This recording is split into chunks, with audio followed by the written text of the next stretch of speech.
करना है ये आप खुद तय कर लें। नमस्कार, स्वागत है आप सभी का। आपके साथ मैं हूं स्वप्निल।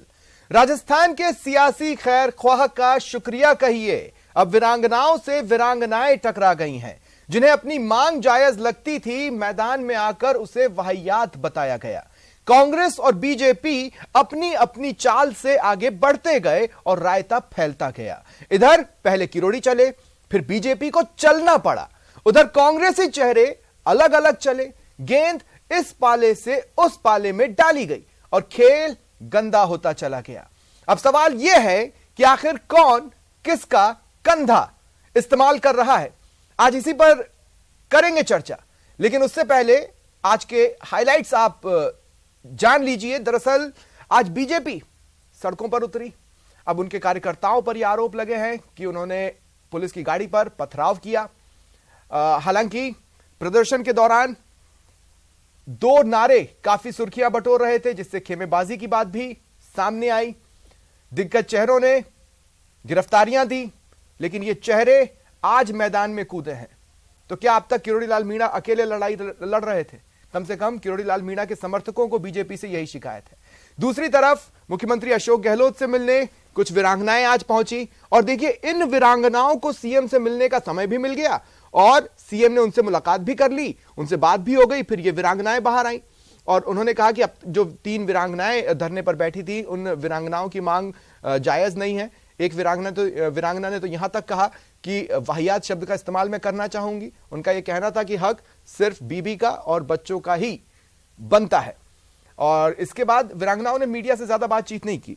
हो सकता है वो मीडिया फ्रेंडली नहीं थी, हो सकता है मीडिया के सवाल तीखे थे। बहरहाल सबने उन तस्वीरों को लाइव देखा था। और अब हमारे साथ इस विषय पर चर्चा के लिए जो गेस्ट जुड़ रहे हैं, मैं आपको इंट्रोड्यूस करवा देता हूं। देखिए एक नाम गलत चल रहा है, मैं सिर्फ ये अपने टीम को बताना चाहता हूं। बहरहाल मेरे साथ जुड़ रहे हैं राजेंद्र आर्य जी, कांग्रेस नेता हैं। रामलाल शर्मा जी बीजेपी विधायक हैं, और मानवेंद्र सिंह जसोल जी अध्यक्ष हैं राज्य सैनिक कल्याण सलाहकार समिति के। आप सभी का स्वागत करता हूं मैं न्यूज 18 राजस्थान पर। राजेंद्र आर्य जी, आपसे शुरुआत करना चाहूंगा। देखिए इमोशन से जुड़ा मसला है, सवाल सबसे तीखे ही रहेंगे, ये मैं पहले ही कह देता हूं और पहले ही माफी मांग लेता हूं। अगर आपको बुरा लगे तो सर सवाल तो यही होंगे। राजेंद्र आर्य जी, आपसे सवाल है मेरा और सीधा सवाल है। आज जो कुछ भी हुआ वो देखने में ऐसा लग रहा है कि स्क्रिप्टेड था, पटकथा तैयार कर इसे स्टेज किया गया। क्या मैं गलत कह रहा हूं? देखिए पटकथा लिखने में तो ये भाजपा के लोग और संघ परिवार माहिर है। जिस तरीके से 2019 के अंदर पुलवामा के शहीदों की शहादत पर वोट मांगकर ये सरकार सत्ता में आई थी, और अभी भी इस सरकार का पेट नहीं भरा कि जो शहादत का खून है उस खून से ये बार बार उस चीज को गंदी राजनीति करना चाहते हैं। और यहां पर देखिए साहब, यहां समझने की जरूरत है कि केंद्र का गृह मंत्रालय हो, चाहे केंद्र का रक्षा मंत्रालय हो, ठीक है, तभी सभी, चाहे अर्धसैनिक बलों की बात हो, चाहे रक्षा मंत्रालय की बात हो, तो हमारे सैनिक होते हैं, चाहे आर्मी हो, एयरफोर्स हो, नेवी हो, चाहे पैरामिलिट्री हो, इन सब के जो नियोक्ता होते हैं वो गृह मंत्रालय, केंद्रीय गृह मंत्रालय, केंद्रीय रक्षा मंत्रालय होता है। तो आज अगर किसी को भी नियुक्ति देने की बात है तो प्राथमिक जिम्मेदारी किसी केंद्रीय विभाग की होती है। लेकिन दुर्भाग्य से केंद्र के तो एक बात बताइए ना, एक बात बताइए राजेंद्र आर्य जी, जब प्रताप सिंह खाचरियावास वहां पहुंचे, दूसरी मंत्री वहां पहुंची, ये बात वीरांगनाओं को वो नहीं समझा सकते थे? उनके बयान अलग थे, सीएम साहब के बयान अलग थे, और आज एकाएक सीएम साहब को अपनी हां में हां मिलाने वाली वीरांगनाएं मिल गई तो उन्हें मिलने का समय मिल गया। देखिए स्वप्निल जी, आप बात को समझिए। नियम अपनी जगह है, कानून अपनी जगह है, संविधान अपनी जगह है, इमोशंस अपनी जगह है। इमोशंस पे कुछ नहीं चलता है। लेकिन हाँ, हम वीरांगनाओं के साथ खड़े, हम शहीद परिवारों के साथ खड़े, हम सैनिकों के साथ खड़े, चाहे वो गौरव सेनानी है, चाहे कोई भी लोग। राजेंद्र जी मेरा सवाल समझिए। देखिए सीधा सवाल है, आज जो वीरांगनाएं पहुंची उन्होंने कोई टाइम नहीं लिया था, कोई अपॉइंटमेंट नहीं लिया था, वो सीधे पहुंची, उनको मिलने का समय मिल गया। जो वीरांगनाएं धरने पर बैठी थी उनसे सीएम साहब नहीं मिले, क्यों? क्या कारण था? मैं वहीं पे मैं आपको बताना चाहता हूं कि इस देश का दुर्भाग्य है कि नियम विरुद्ध तरीके से कोई धरने पे बैठता है तो उसके लिए मीडिया कभी भी आवाज नहीं उठाता है, और वो जब कभी भी बात होती है तो राज्य सरकार को कटघरे में खड़े। अच्छा, तो क्यों गए आपके मंत्री? मुझे आप बता, क्यों गए थे आपके मंत्री वहां पर? मुझे आपके चैनल के माध्यम से बताना पड़ेगा कि क्या मीडिया ने पहले दिन से ये कहा था कि उनकी मांग गैर वाजिब है, जो नेचुरल डिपेंडेंट अच्छा, तो फिर एक सिंपल सा जवाब दीजिए राजेंद्र आर्य जी, एक सिंपल सा जवाब दे दीजिए, ठीक है, एक सिंपल सा जवाब दे दीजिए। सीएम गहलोत को प्रदेश का एक एक व्यक्ति जानता है, वो जन नेता है, और किसी को कुछ समझाना हो तो उनसे बेहतर शख्सियत ढूंढे नहीं मिलेगी। इन 3 महिलाओं से मिलते तो वो मसला पहले दिन भी खत्म हो सकता था। क्या हिचक थी? या आप कह दीजिए सीएम साहब समझा नहीं सकते थे? इन 3 महिलाओं ने जिस आदमी को चुना, वो आदमी की राजनीति करने की पूरी रिकॉर्ड पड़ा हुआ है। अगर वो निष्पक्ष रूप से सीएमआर के अंदर संपर्क करके अपनी बात कहते तो निश्चित रूप से उनकी बात होती। अच्छा, मतलब विपक्ष के चेहरे के साथ कोई आएगा तो सीएम नहीं मिलेंगे? हाँ, आप ये कह रहे हैं ना? विपक्षी चेहरे नहीं, सुनिए, विपक्षी आपने देखा होगा, तस्वीरें वो देखी होगी, उन तस्वीरों के अंदर राजस्थान सरकार की छवि बिगाड़ने की कोशिश की गई, चाहे केंद्र की सरकार के अंदर। ठीक है, मैं राजेंद्र जी आगे भी आपके पास आऊंगा, और भी सवाल मैं आपसे लूंगा। मेरे साथ मंजू जाट के देवर जितेंद्र लांबा भी इस वक्त जुड़ चुके हैं। जितेंद्र, आपने देखा होगा कि आज कुछ और वीरांगनाएं सामने आई और उन्होंने क्या कहा। आपने अगर देखा नहीं होगा तो हो सकता है आपने सुना होगा या आप तक ये जानकारी पहुंच गई होगी। जितेंद्र, मेरा सीधा सा सवाल है। जी सर, मैं पहले एक चीज बताना चाहूंगा सर कि इस पे हमारा जवाब हाँ हो ना हो, लेकिन अब मैं एक शुरू से एक चीज बताना चाह रहा हूँ कि जो भी डिबेट में उनको पता हो ना हो, मैं एक चीज बताना चाह रहा हूँ। बताइए। तब सर, जब 14 फरवरी 2019 को पुलवामा अटैक हुआ, उसके बाद 16 फरवरी को उनकी, मेरे भाई की डेड बॉडी आती है। डेड बॉडी में जो कैबिनेट मंत्री 3 लालचंद कटारिया, शांति धारीवाल, प्रताप सिंह जी जाते हैं। जाने के बाद जब मेरे ग्रामीण के जो शिक्षित लोग थे, अब देहात में क्या होता है कि परिवार एक संयुक्त जीता है। देहात जो गांव के होते हैं वो संयुक्त जीता है। हम 2 भाई थे, हमारे 3 बहन है। भाई पे घर गुजारा चल रहा था, भाई शहीद हो गए। भाभी जी के बच्चा था ओनली 45 दिन का, उस टाइम ओनली 45 दिन का था। तो भाभी जी ने उस टाइम बोला कि मेरा बच्चा ओनली 45 दिन का, मैं अनफड हूँ, मेरे परिवार की पूरी जिम्मेदारी मेरे देवर के ऊपर है। हाँ, सरकार का संबल मिलेगा, जो नौकरी का संबल है वो 18 साल बाद में मिलेगा। मैं चाह रही हूँ कि वो संबल अब मिल जाए, मेरे बच्चों को अच्छी परवरिश हो जाए, मेरी अच्छी परवरिश हो जाए, मेरे सास ससुर की अच्छी परवरिश हो जाए, और मेरे पूरे परिवार को सुख परिवार में रह जाए, एक बड़ा संबल मिल जाए। उस टाइम लालचंद कटारिया जी को जब ये चीज बता दी गई थी मेरे भाभी जी के द्वारा, जब नौकरी में अनुकंपा में वीरांगना और वीरांगना का बच्चा का प्रावधान है, तो थोड़ा सा सवाल मेरे बच्चे को नौकरी कैसे दोगे? सर, एक मिनट, बाकी वीरांगनाओं ने भी मीडिया के साथ ये पूरी बात शेयर की है। जितेंद्र, मेरा सवाल सुन ले आप। क्या आपने कई सारी वीरांगनाओं से बात कर इस मांग को उठाया था, या फिर ये आपके निजी परिवार की मांग थी? नहीं सर, ये सबकी परिवारों की उस टाइम घोषणा हुई ना, उन घोषणाओं को 4 साल भटकने के बाद इन्होंने मध्यस्थता ढूंढी थी किरोड़ीलाल जी।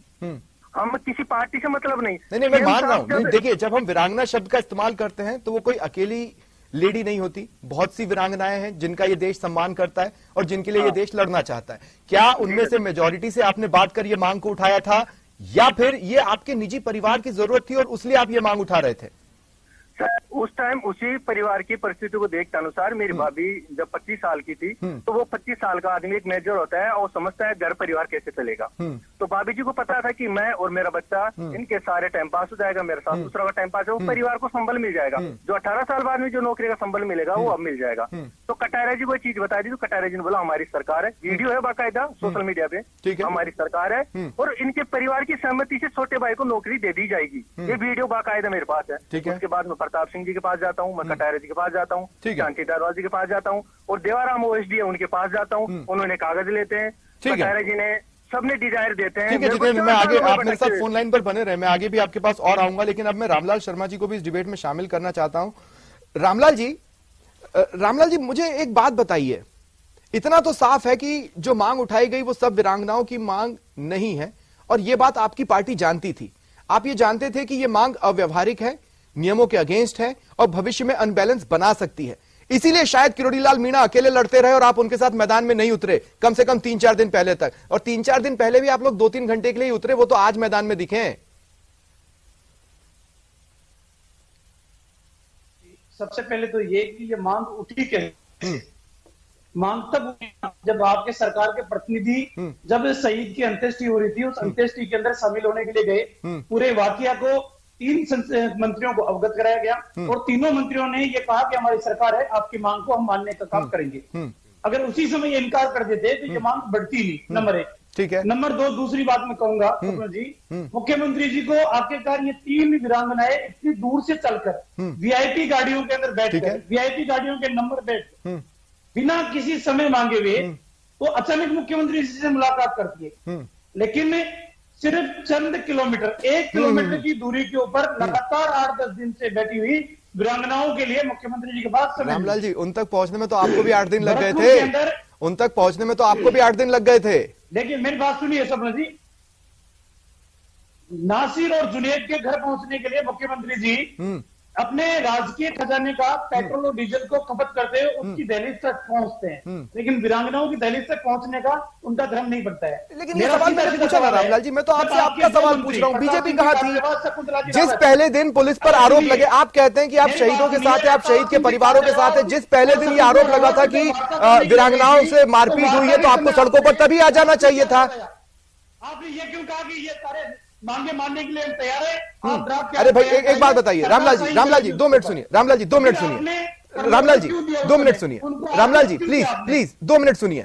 मैं आपसे क्या कह रहा हूं, सुनिए। लोकतंत्र में यह व्यवस्था की गई है, संविधान में यह व्यवस्था की गई है कि सरकार काम करेगी और विपक्ष उस पर नजर रखेगा। जब इस तरह का वादा करके सरकार वहां पर आई थी, अगर तब भी आप नजर रख रहे होते तो तब के आपके रिएक्शंस होते ना कि भाई वो गलत कह गए, ऐसा हो नहीं सकता या ऐसा हो सकता है, कुछ तो बोलते आप। नहीं बोला ना आपने।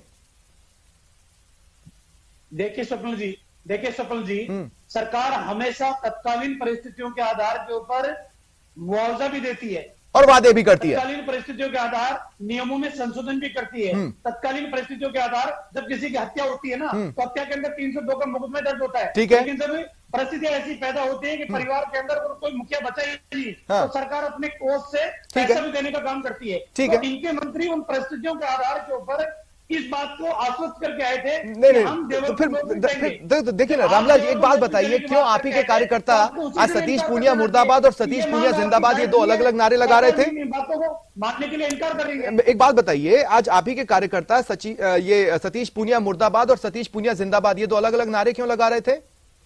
कुछ तो उनको भी खला आपके कार्यकर्ताओं को। देखिए स्वप्न जी, लोकतंत्र के अंदर प्रतिपक्षी भूमिका हम बेहतर तरीके से निभा रहे हैं। ठीक है। डॉक्टर सतीश पूनिया जी के नेतृत्व के अंदर आज का जो कार्यक्रम हुआ, अब इस लोकतंत्र के अंदर कोई किसकी क्या व्यक्तिगत पीड़ा है उसके अंदर मैं जाना नहीं चाहूंगा, लेकिन मैं इतना कहूंगा कि पूरी पार्टी एकजुट थी, एकमत थी। जब डॉक्टर किरोड़ीलाल जी मीणा जब विधानसभा गेट के ऊपर वीरांगनाओं को लेकर आए थे, उसी समय सदन के अंदर हमारे उप नेता राजेंद्र जी राठौर ने सदन का भी रामलाल जी, आप भी जानते हैं किरोड़ीलाल मीणा कई बार मीडिया के कैमरे पे बोल चुके हैं कि जब मैं बेरोजगारों का मसला लेकर निकला था तब बीजेपी ने मेरा साथ नहीं दिया, मुझे इस बात का दुख है। आज भी उनको इस बात का दुख है कि आप लोगों ने खुलकर वैसा साथ नहीं दिया जैसा वो पहले दिन से चाहते थे। ये कोई मैं तो नहीं कह रहा हूं, अब तो कार्यकर्ता महसूस कर रहे हैं तभी नारे लगा रहे हैं। लेकिन मैं ठीक है, मैं आगे भी आपके पास आऊंगा। अब मैं मानवेंद्र सिंह जी को भी अब डिबेट में शामिल कर लेना चाहता हूं। मानवेंद्र सिंह जी, सबसे पहले तो माफी चाहता हूं, थोड़ा लेट में आपके पास आ पाया। लेकिन मानवेंद्र सिंह जी, कल आपने मीडिया से मुखातिब होकर सारे नियमों को अच्छे से समझाया। अब मैं आपसे यह पूछना चाहता हूं कि मुझे एक बात बताइए, उनका हक उनका निर्णय, ये स्थिति नहीं है कागजों में?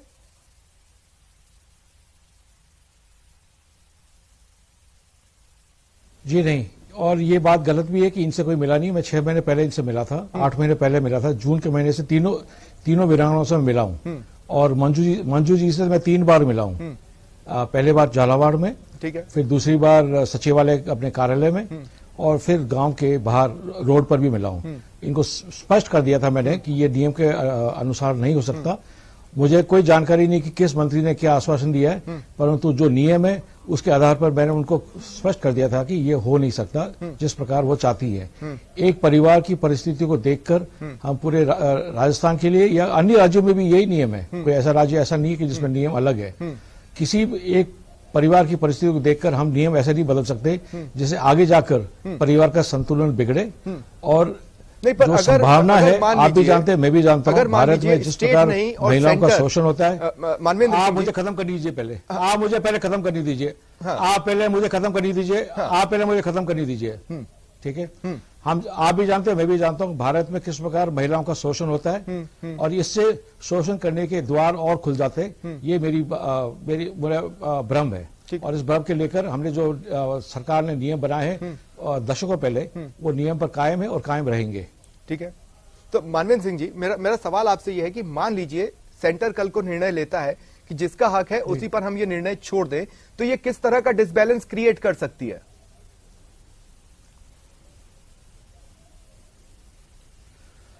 वो तो परिवार जाने क्या वो निर्णय क्या ले, मैं उसके बारे में अभी कुछ कह नहीं सकता। परंतु राजस्थान में जो नियम है और अन्य राज्यों में नियम है, डायरेक्ट परिजन जो है, चाहे वीरांगना हो और उनके पुत्र हो या पुत्री हो, उन्हीं के लिए ये प्रावधान है और उसी पर हम कायम रहेंगे। केंद्र किसको नौकरी दे और फैमिली का क्या निर्णय हो, परिवार का क्या निर्णय हो, उस पर मैं कुछ नहीं कह सकता। ठीक है, ठीक है। राजेंद्र जी, एक बार फिर मैं आपके पास आ रहा हूं। राजेंद्र जी, एक्सेप्शनल शब्द का इस्तेमाल होता है और एक्सेप्शनल केसेस भी होते हैं। एक तो आपके चेहरे वादा कराए, आप हर साल ये बताते हैं कि भैया हमने इतने % वादे पूरे कर लिए हैं, इस वादे पर हम इतनी तेजी से काम कर रहे हैं। अगर वादा किया था तो एक्सेप्शनल केसेस के लिए भी क्लॉज होते हैं ना, कहीं और किसी और तरीके से एडजस्ट करने के लिए। देखिए स्वप्निल जी, एक्सेप्शनल केसेस के ऊपर जहां तक आप बात बता रहे हैं, मैं फिर बार बार आपको यही बात कहता हूं कि चाहे केंद्रीय गृह मंत्रालय हो, चाहे केंद्रीय रक्षा मंत्रालय हो, अगर केंद्र सरकार इन वीरांगनाओं की मांग पर अगर कोई निर्णय करना चाहता है तो हमें कोई आपत्ति नहीं है। और मेरी बार बार सुनिए, हम कई वादे करते हैं। सुनिए ना स्वप्निल जी, आपको पता होना चाहिए कि राजस्थान के अंदर जो वीरांगनाओं या जो गौरव सेनानियों हैं, चाहे शहीद हैं, उनके लिए सबसे बेहतरीन पैकेज है। और राजस्थान में हमारे गौरव की बात है कि राजस्थान पहुंचना हमारी जिम्मेदारी है, तो अगर एक वीरांगना को परेशानी है तो उसे दूर करना था। मैं इसीलिए तो कह रहा हूं कि आप सारे फिर वादा ही क्यों किया?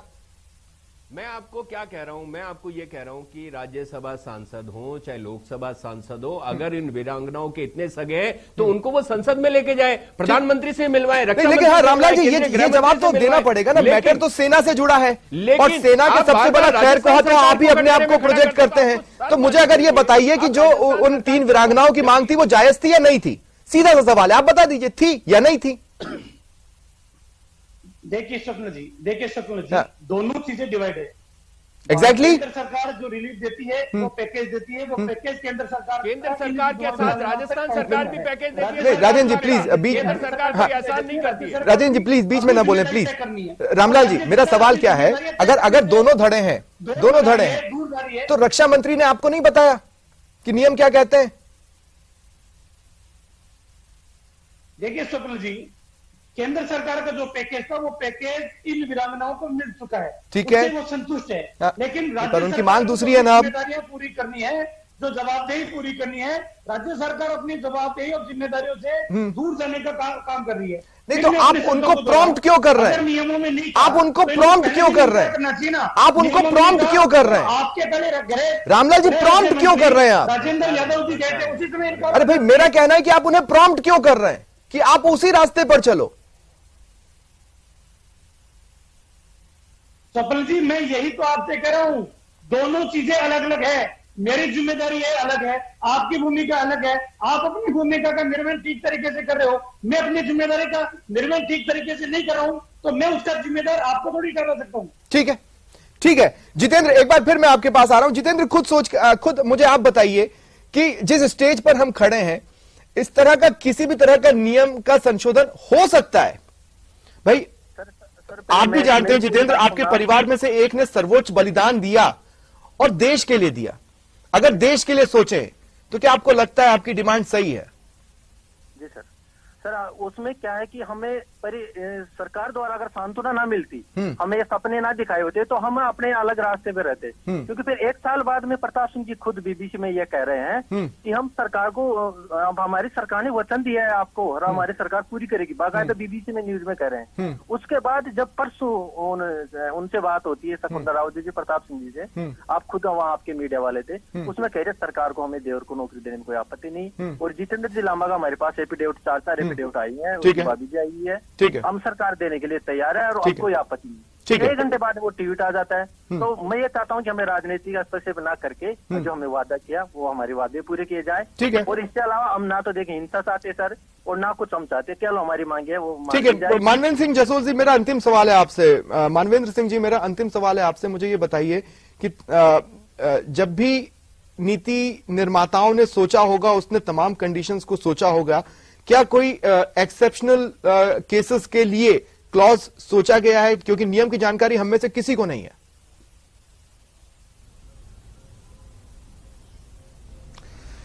जी, एक्सेप्शनल केसेस हमेशा होते हैं, परंतु इस विषय को अगर देखें, एक्सेप्शनल केसेस का एक्सप्लॉयटेशन का बहुत अधिक चांसेस है।